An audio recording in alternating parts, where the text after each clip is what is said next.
My two-timing wife made me raise her fake child. I was 18 when I met my ex Mary Soul. During that time, I was a gang member with the Latin Kings. Mary Soul was a church girl. My grandmother dragged me to Sunday Mass, and when I saw her, to me, it was love at first sight. I asked my cousin, who was a friend of hers, if he could introduce us, but he refused. He didn't want me to mess with her. He didn't want me to ruin her. Have you ever met someone that you wanted to make yourself better to be with? That was her. When I found out that she was going to church almost every day, I hung out by the steps, talking to her. I always walked her to and from church. She made me feel like I wasn't worthless. One thing led to another and we were dating and I felt great. For a year and a half I pushed myself away from the gang life, got my GED, became a regular churchgoer and was thinking about the future when I got unintentionally pulled back in. I was at a store and ran into someone that I used to have problems with. They were running their mouths and I tried to ignore it, I swear I did. I just let them talk and I walked away, but then I got stabbed in the shoulder blade and I lost my mind. I beat the crap out of him. I got arrested and suddenly it was like the crap I did to make my life better vanished. Mary Soul was pissed at me, my grandmother kept bringing up my past mistakes and my cousin was telling me that he knew that I wasn't going to change. My public defender saw me trying to better myself and by the grace of God, got me off after a month in lockup. Despite being angry with me, Mary Soul did visit me almost daily. A month after I got out, I found out I was going to be a father and I didn't want my kid to have a dad that was dead or in jail. We eloped, I went to a trade school to become a mechanic and I busted my butt for my future family. When Luna was born, it was almost the worst day of my life. Mary Soul wouldn't stop bleeding. She went into shock and they had to give her a double hysterectomy. She was in the hospital for months and Luna became my world. I wanted her life to be the best, I wanted to give her the world. When Mary Soul was released, I promised her that our daughter will have a life far better than ours and for years I kept that promise. I saved enough money to move us to the suburbs, became homeowners, I was a Girl Scout leader if you could believe that. I made sure Luna went to private school, made sure she knew how to defend herself and always made sure I was the perfect husband. I didn't know my parents. Didn't have a positive male role model in my life, so I didn't know what a healthy relationship looked like. That's a lie, TV dads were my male role models and I mimicked them and the marriage they had on TV. As the years went by I owned my own garage, my cousin became a pastor, my grandmother was still a pain in my ass, my relationship with my wife was stronger than ever, I made sure I kept my prison body, but Luna hated me. Since she turned 13 she just started hating me. She didn't want me to hug her. Rolled her eyes every time I told her I loved her. Ignored me when I asked her about her day in school. It hurt me and Mary Soul saw it. She told me that she's a teenager and that I should just let it ride. She will come back to me. For 2 years it was like that. So for her quinceañera, I wanted to go all out. Got everything she wanted and she was still disrespectful and briefly the old me almost came out just to put her in her place, but instead, I went to my cousin, vented my frustration and doubts about being a good father and he told me to just let her be and he said a prayer for me. I wanted a slideshow for the father-daughter dance. I got a chunk of the pictures of us together, but I realized I didn't have any recent pictures of us. She didn't want to take any. The last time I had pictures of her and I smiling with me was on her 13th birthday and those were on my daughter's broken tablet. I took that tablet, went to a repair shop and I didn't care the cost. I needed that tablet fixed. After a day and $300. The tech fixed it and I was happy. I knew her passcode, but I never bothered invading her privacy. I just wanted those pictures and when I opened that tablet and looked in the gallery, there they were. My little girl, smiling and happy to be with me. I felt great. Then the instant messages appeared.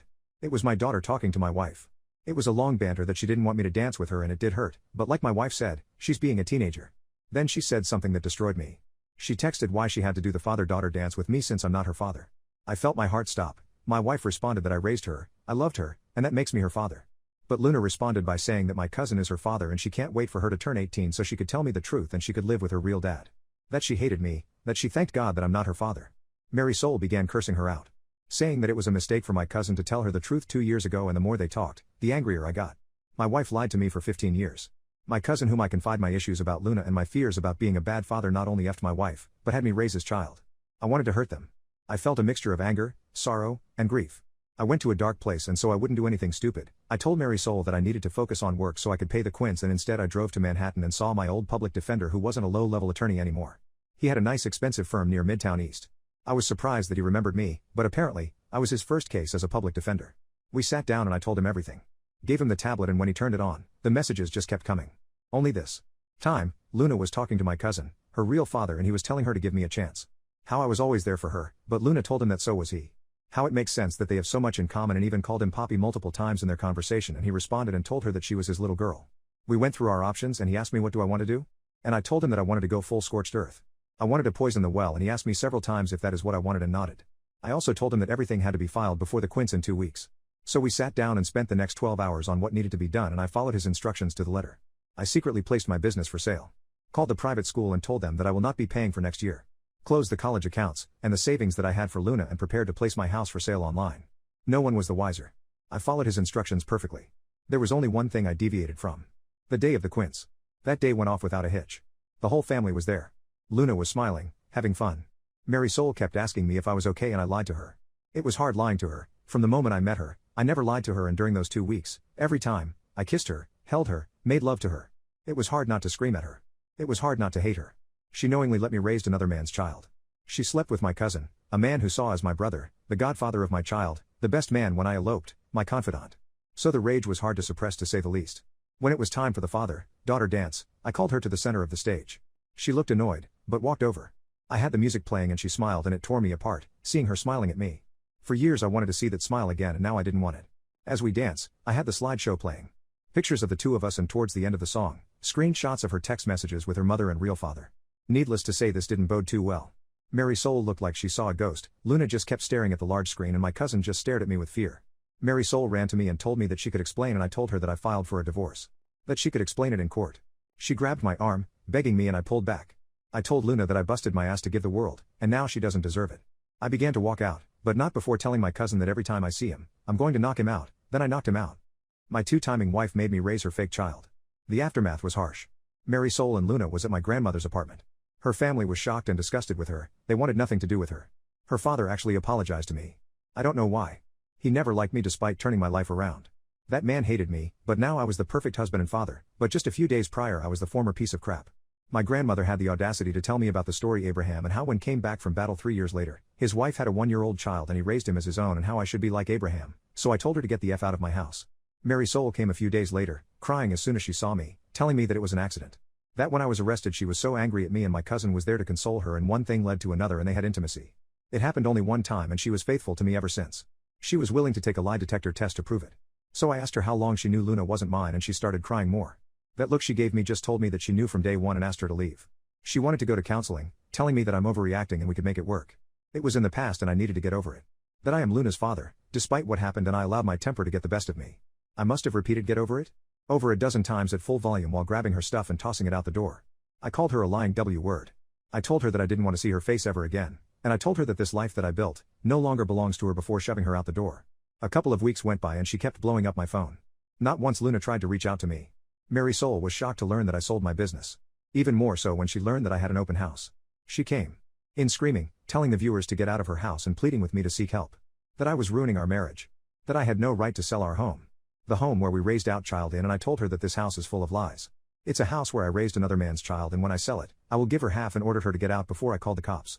It was a bluff. All she had to do was play the victim and I would have been arrested, but she didn't. She complied. Shortly after this my cousin came to talk to me and I knocked him out, dragged him outside and closed the door. I refused mediation. Mary Soul wanted to reconcile, but I didn't. I wanted a divorce and my attorney filed for a fast-track divorce, and in 3 months we were in the Nassau County Courthouse. My attorney took care of everything. First, Mary Soul's lawyer tried to talk about my past when I was in a gang, as if my past barred a reason for me to be a terrible husband and father, but my attorney quickly smacked that down and the judge reprimanded her attorney for trying to shame someone who turned their life around. My attorney presented all the evidence and offered a lump sum alimony payment with the pending sales of the house and business. At first Mary Soul kept asking me to reconsider, but I ignored her, and when she finally realized that I'm not budging she agreed. Yet the real surprise happened when it came to child support. My attorney presented all of the text messages from Luna's conversation with Mary Soul, showing that not only Luna knew I am not her father, but she cannot wait to be with her real father, saying that she no longer has to live a lie. Mary Soul was completely caught by surprise from this. Then my attorney filed a motion to have my name removed from Luna's birth certificate, have my last name removed, as well as not being responsible for any child support, since all parties agree that my cousin was her father. Mary Soul was shocked by this. She yelled at me, begged me not to do this to Luna, that I am her father because I raised her, and as pathetic as I may sound right now, but if Luna didn't act that way towards me, if she didn't say those things, I would have agreed. There were moments that I wanted to reach out and try to make it work, but then I would look at Luna's continuing text messages to her friends, her real father and mother, and I refocus on my resolve. Till this day, I don't know what hurts the most. Being lied to by a woman who you thought was the love of your life, or having a child who you tried to make their lives better, to give them the world, just toss you aside like trash. The judge was quiet for a long while, reading page after page after page of the text messages. In the end, she agreed. I was not financially responsible for Luna and my name could be removed. My attorney also filed a motion for the courts to go after my cousin to pay for child support, and a motion to sue my cousin in civil court for all the money I have spent raising Luna. The private schools, dance classes, Girl Scouts, horseback lessons. Everything I have ever spent on that child, and after my attorney explained to the judge that my cousin committed fraud for knowingly allowed me to raise his daughter and not offer any financial support or assistance. It was a Hail Mary, and the damn judge agreed. I didn't bother looking at Mary Soul when the judge made her decision. I didn't bother listening to her as I walked out the courthouse. I didn't care as I heard her cry. Her telling me that she only cheated one time and was faithful ever since. I just didn't care anymore.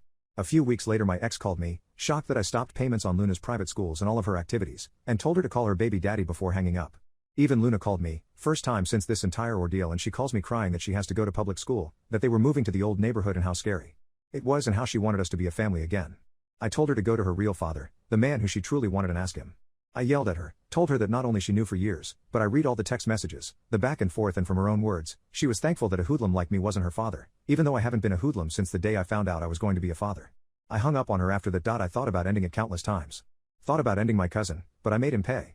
He had to pay me $500,000. $500,000 that was all mine and not 1 cent belonged to my ex because she agreed on the lump sum. I didn't care that the money came from the church. I was hurting.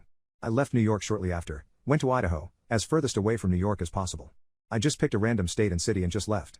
Opened up a new shop, got a house, but for 2 years I had trust issues. Until I found myself going back to church, and ironically that was where I met my fiancée. Jocelyn is wonderful, she just turned 30 at the time and we just hit it off. I told her everything that happened to me. I explained to her that I'm going to have trust issues and she understood. A year later, she told me that I was going to be a dad and insisted that for me to have a DNA test, just so I can have peace of mind. I forgot what it felt like to be happy again, and when my son was born, I was overjoyed. I called my grandmother for the first time in years.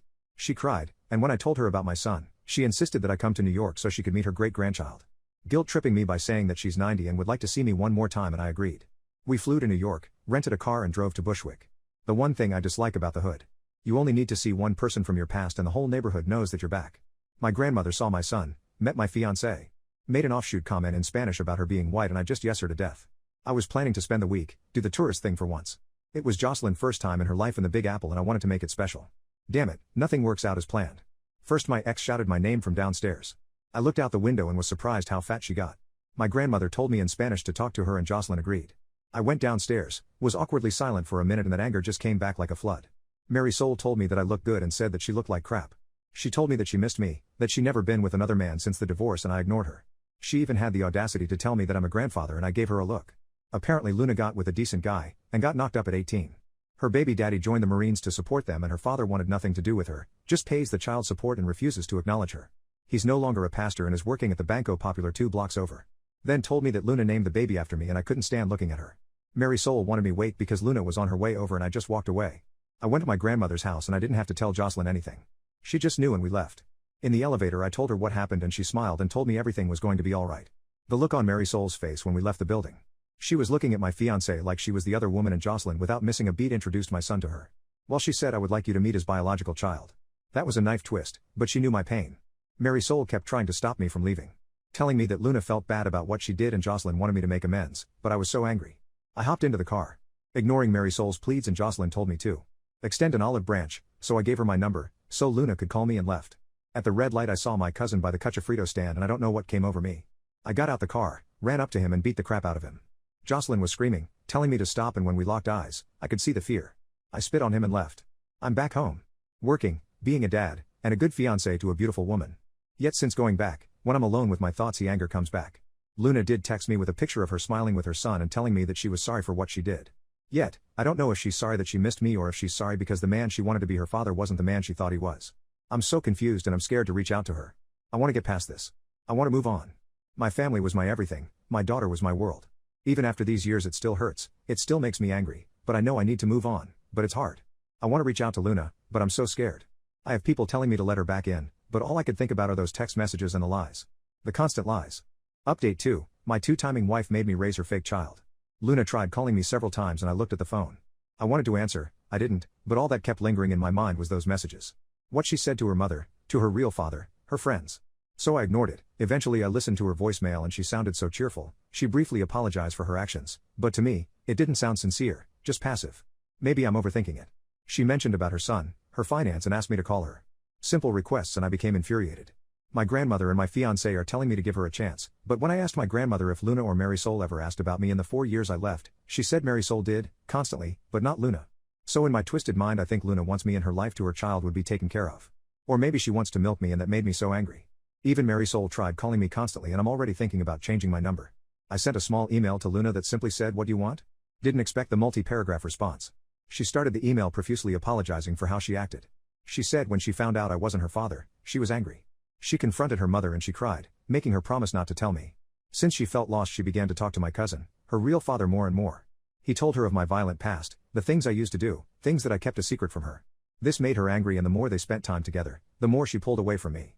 She said she felt bad from time to time, but my cousin would reinforce her feelings towards me. The day of the quince, she said while we were dancing, she realized how stupid she was acting. She realized how much I loved her, and then her messages appeared on screen. In the days that followed, she was told by my wife's side of the family to give me space. To not call me. And she listened. She said she was watching her family fall apart because of her and she couldn't do anything to fix it. She told me she understood why I did what I did. Yet she wanted to reach out. Her grandfather kept telling her that I loved her, that I raised her, and despite what I saw through her messages, I will do the right thing, and she believed him. During the divorce, her mother fell in a dark place. Not talking to her, barely eating, she was just existing. When she found out that my name was removed from her birth certificate, she said she had a panic attack. Her mother told her that they will have to move back to Brooklyn, and when she asked about her life in school, her mother told her that was the life your father gave you, and he's not your father anymore. So she called me, begging, and I cursed her out, then hanged up. She cried for days. She tried to reach out to my cousin, who pretty much ignored her. She even went to the church and he told her to leave. Called her a mistake. Her mother refused to talk to her, basically locked herself in a room, only leaving to use the bathroom or take a shower. She begged her grandfather to take her to see me, and when they came to Long Island, she learned that I moved. Her grandfather told her that he will talk to my grandmother and find out where I went. For the next 2 years, according to her, it was hell. The entire neighborhood knew what happened to her and her mother. Her father avoided her at all cost and tried not to pay child support. It took her grandfather to threaten him to start paying. In the meantime, her mother didn't talk to her. She was just locked in her room. The few times they did spoke, she called her an ungrateful girl, and she was the reason why she lost the love of her life. Her grandfather had to put her mother in her place by telling her that her infidelity was the reason why she lost the love of her life, and she locked herself back into the room. So Luna barely stayed home, and that was how she met the father of her child. He worked in the corner bodega, they were the same age, and after a few months of talking, one thing led to another and she ended up pregnant. Her grandfather was furious, but when her boyfriend insisted that he would marry her, that cooled things down. Luna said her pregnancy was a blessing in disguise. Her mother began talking to her again and even began leaving the room to be by her side for every checkup. Being a senior in high school while pregnant was cliché, but she made it work. A month before the baby was born, she graduated, and her boyfriend joined the Marines. He wanted to elope before leaving, but she wants a wedding. Her boyfriend had no issues naming his son after me. Apparently, his father was absent, and the fact he was a junior was a reminder that he shared the name of a man who didn't want him. When she heard I was in town, she got a speeding ticket trying to get to my grandmother's apartment. She wanted to see me. Wanted to apologize, wanted me to see her son. She just wanted to see me. However, she was late and she cried. When her mother gave her my number, she wanted to call me immediately, but the entire neighborhood was talking on how I beat her father up, so she waited. Her mother was sad to see that I moved on and have a son. Luna was happy to know she had a little brother, but her mother became a little more depressed. I felt sorry for Mary Soul. After I read the email, I called Mary Soul and asked her if this was true. That she refused to talk to Luna for years and blaming her for our divorce. She confirmed it, and at first I yelled at her, but I regained my composure when I hear her crying. I told her to move on. Find someone else, but she said no. She told me that I was her husband and I will always be her husband. It broke my heart a little. I then had my grandmother go see my cousin so I could talk to him. The second he heard my voice, he began to cry and beg me to forgive him. I just asked him why he didn't be a father to Luna? Why he poisoned her against me, and he said it was envy. He was in love with Mary Soul and I took her from him. When I was arrested, he consoled her, manipulated her, and barely last a second with her, and she realized what she was doing and shoved him off of her, but he already came. When she found out she was pregnant, he knew the baby was his. They both knew. It was supposed to be a secret. Mary Soul took her double hysterectomy as God's punishment for her infidelity and deceit. When Luna turned 13, he was drunk. Seeing my life, and envy was the one sin he couldn't shake. So he wanted to ruin it. And he did. I told him when we see each other again in hell, I will be his eternal torturer, and hung up on him. Jocelyn was there for me. She told me that everything will be okay. Luna and I commented through email. I spoke to her on the 4th. She spent over an hour crying while talking to me. I even spoke to her boyfriend, who asked me permission to marry her. I thought it was funny, but honorable. My wedding is next month and Jocelyn wants me to invite Luna. At the same time, Luna wants me to give her away for her wedding in November. My future father-in-law sat me down and told me that he couldn't grasp my situation, but respect the road I took. Because the road saved his little girl, gave him a handsome grandson, and a future son-in-law that he would kill for. That made me laugh. But he told me that I need to let go of the anger and start forgiving, but never forget. He's right. So we gave Luna an invite to my wedding, even offered to pay for the plane ticket. Her boyfriend, or should I say fiancé, said that he will work it off at my garage when they arrive. I kinda like him. As for me giving her away, I don't know yet. Let's see how the wedding happens first.